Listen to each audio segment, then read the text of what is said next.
Sveiki, kadangi šis komentaras surinko daugiausiai jūsų balsų, šiandieną matysime 24 faktus apie scam arba lietuviškai gėdą. Prieš pradedant faktus norėčiau tik pasakyti, jog kai kurių vardų galbūt nesugebėsiu taisyklingai ištarti, vis dėlto jos norvegiškos ir ne viską galima nuo liežuvės išlaužti, tad dėl to atsiprašau iš anksto.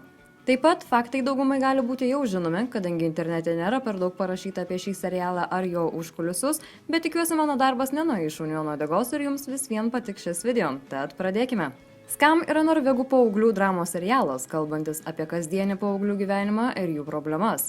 Kiekviename sezone yra sekama vieno iš paauglių gyvenimai, bei kiekviename epizode rodomi santykių sunkumai, tapatybė, valgymo sutrikimai, seksualinis smurtas, homoseksualumas, psichikos sveikatos klausimai, religija, meilė bei kiti dalykai. Nors Norvegijoje turi 5 milijonus gyventojų, šis serialas pirmą savaitę surinko net 24 tūkstančius unikalių žiūrovų, o trečiąjį sezoną buvo skaičiuojama apie 900 tūkstančių žiūrovų, kiekvieną savaitę laukiančių naujų serijų. Tai ganėtinai įspūdingi skaičiai, žinant, jog Scam neišleido nė cento reklamai. Skriptas buvo rašomas kelias dienas prieš filmavimą, atsižvelgiant į žiūrovų bei pačių aktorių komentarus ir nuomonės.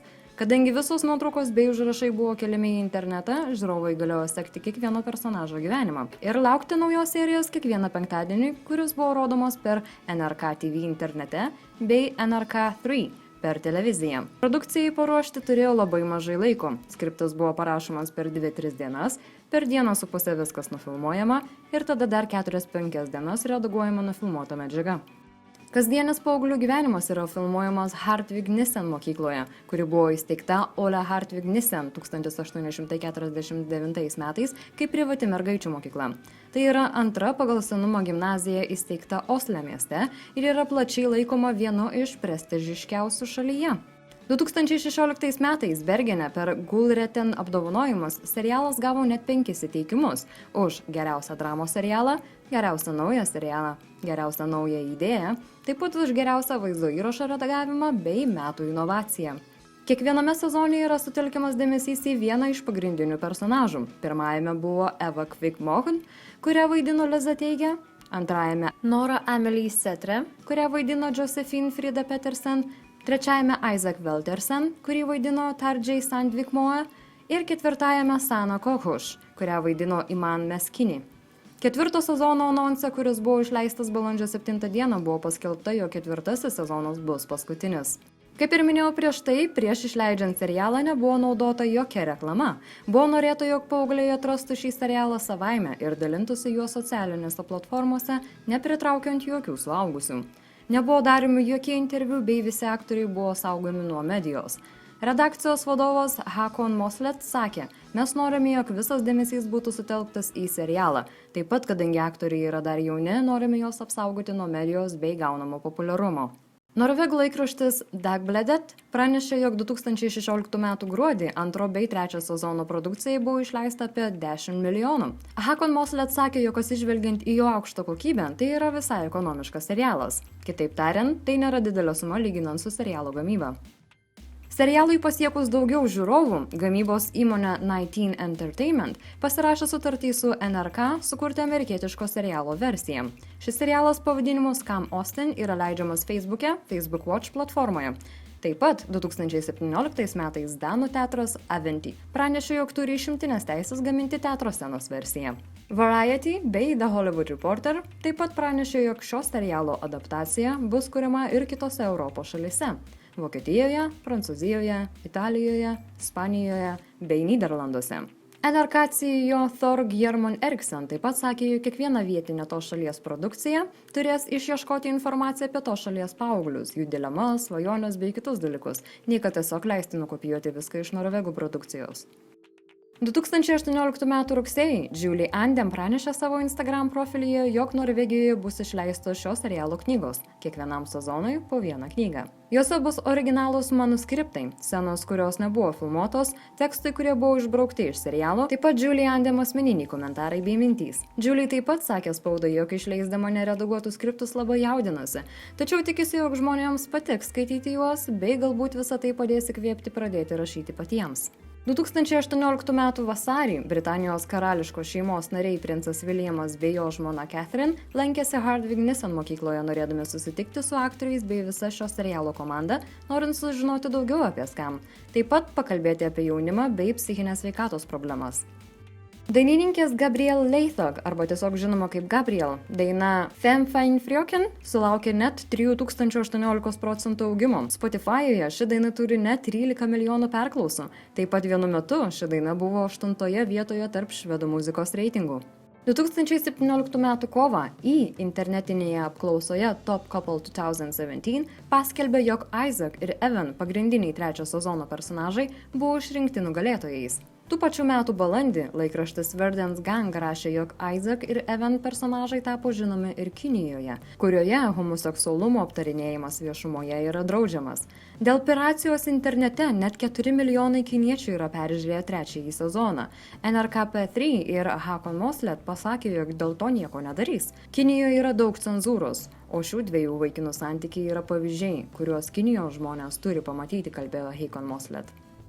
Ana Liočevski yra parašiusi keletą straipsnių apie Scam. Viename jį pareiškino žiūrovų komentarus, kuriuose jie kalbėjo, jog paskutiniajame sezone Sana negavo užtektinai dėmesio vien dėl to, jog kai kurios serijos buvo atiduotos kitiems, nepagrindiniams personažams. O ką manote apie tai jūs? Jei esate matę šį serialą, leiskite žinoti savo nuomonę komentaruose. Julie Andem, arba pilnas vardas Julie Annette Revelstad Andem, yra gimusi 1982 metais Liepos 4 dieną. Ji yra norvegų scenaristė, televizijos prodiuserė bei direktorė. Prieš Scam ji taip pat padėjo kurti serialą pavadinimu Genter, bei vaidino filme You Said What 2011 metais. Julie Ander per vieną iš interviu sakė, dalyvauti perklausoje galėjo kas tik norėjo. Mes norėjome paprastų paauglių, kai kurie iš jų nėra ne karto savo gyvenime vaidinę. Daug kas manė, jog šou ir perklausa buvo didelė improvizacija, tačiau tai nėra tiesa. Daug kas buvo parašyta patiems aktoriams. Jeigu scena neišeidavo, mes žiūrėdavome, kas netikdavo skripte ir mėgindavome tai pakeisti. Aktorius Henrik Holm, vaidinantis Even, prisipažino, jog po filmavimo pasiliko keletą Even daiktų, tokių kaip švarkas, užrašų knygutė bei kamuoliuką. Įdomu, ką kiti aktoriai pasiliko baigę filmuoti serialą. Žiūrovai prisipažino, jog Scam yra pirmasis serialas apie paauglius, kurį žiūrint tikrai jautiesi, lyg matytum tikrų paauglių išgyvenimus. Galėjai pamatyti kiekvieno žmogaus netolygumus ant veido, aknes, spuogus, juodus paakius, nesušukuotus plaukus, su makiažu ir net be jo. Buvo tiek aukštų, tiek žemų, tiek apkūnių, tiek liesų ir visas toks tikroviškumas leido jiems geriau įsijausti į serialą. Ir nesuaugę vaidino paauglius, o patys aktoriai buvo panašaus amžiaus kaip ir jų personažai. Kitaip sakant, paaugliai vaidino paauglius taip, kaip ir turėtų būti, kas leido Scam tapti išskirtiniu serialu, kuriam rūpėjo parodyti tiesą. Skirtingai nei Amerika, Norvegija turi 5 milijonus žmonių ir buvimas aktoriumi šioje šalyje nereiškia, jog esi populiarus. Kai kurie aktoriai po serialo vis dėlto susilaukia didelio dėmesio viešumoje. Tokio žinomumo serialas Scam Norvegijoje galima lyginti kaip Draugus Amerikoje. Josephine Frida Petersen vienam iš interviu sakė, merginos bei moteris Norvegijoje ėmė kopijuoti Noros išvaizdą. Iki pečių kirpti šviesus plaukai bei raudonus ryškus lūpdažis. Tiesiog keista, eidama gatve visada galvoju, ar aš išprotėjau, ar visi tikrai pradėjo kopijuoti Noros išvaizdą. Taip pat jie ėmė fotografuoti, nesvarbu, ar jį miegoto oro uoste laukiant lėktuvo ar valgant užkandinėje, tačiau Josephine tiesiog juokėsi ir sakė, jog jei žmonės nori tokių nuotraukų, tegu turi. Liza teigia, vaidinusi Eva, po serialo gavo pasiūlymą filmuoti filme pavadinimu Battle. Maja Lunde sakė, kai tik pamačiau Lizą seriale Scam, iškart pagalvojau, jog jai tiktų vaidinti Emily. Kai tik sužinojau, jog ji dar ir moka šokti, supratau, jog šis vaidmuo sutvertas būtent jai. Tardžiai Sandvik Moe praleido matematikos pamoką, kad tik dalyvauti Scam serialo perklausoje. Bet baigus filmuotis, vaikinukas jau turėjo daugybę kitų pasiūlymų. Vienas iš tokių vaidinimas seriale Milk, filme An Affaire bei teatre Grease at Chateau Neuf, kuriame jis parodė ir kitus savo talentus, tokius kaip dainavimas bei šokiai. Iman Meskini, vaidinusi Sana, taip pat tiki Dievu. Mums iš pažiūros tai netrodo keistas dalykas, tačiau Norvegijoje tik 1 iš 5 tiki į kurį nors dievo religiją. Viename iš interviu jis šnekėjo, noriu vilkėti hidžabą. Vilkėdama hidžabą galiu greičiau pralaužti ledus, bendraudama su žmonėmis, kadangi jie iškart supranta, jog aš priklausau religijai, kuri tiki į Dievą. Jeigu žmogus taip pat tiki į Dievą, mes iškart randame bendrą kalbą.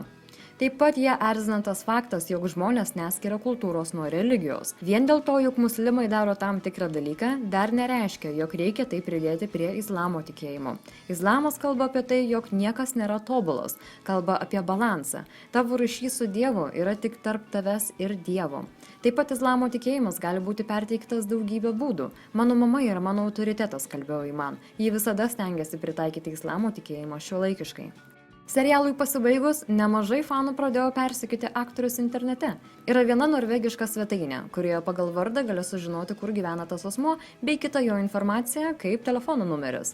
Tad keletas iš tokių žiūrovų nusprendė susirasti Thomas Hayes, kuris vaidino William informaciją ir radus tokį asmenį pradėjo jam rašinėti.